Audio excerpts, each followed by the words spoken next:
नमस्तेस्तु महमाये श्रीपीडे सुरपूजिते शङ्खचक्रकदाहस्ते महालक्ष्मी नमस्तुते।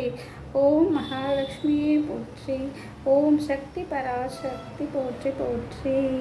இன்றைக்கி நம்ம என்ன பார்க்க வந்திருக்கோம் அப்படின்னா, ஆடி மாதத்தோட சிறப்புகள்.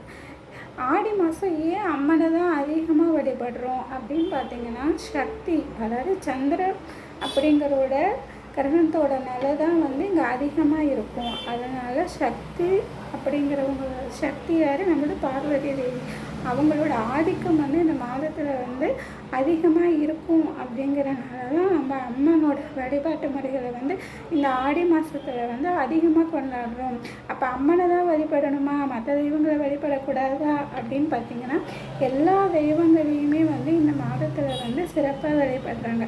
கிராமப்புறங்களில் இருக்கக்கூடிய காவல் தெய்வங்களான மதுரவீரன், கருப்பசாமி, எல்லசாமி, எல்லா சாமிகளுமே அவங்களோட குல தெய்வங்களையும் இந்த ஆடி மாதத்தில் தான் கும்பிடுறாங்க. அதே மாதிரி நம்மளுடைய ஆடி அமாவாசை இறந்தவங்களோட தர்ப்பணத்தையும் நம்ம இந்த மாதத்தில் சிறப்பாக கொண்டாடப்படுகிறது. அதே மாதிரி ஆடிப்பூரத்தப்போ யார் பிறந்தாங்கன்னு பார்த்தீங்கன்னா, நம்மளுடைய ஆண்டாள் பிறந்தாங்க.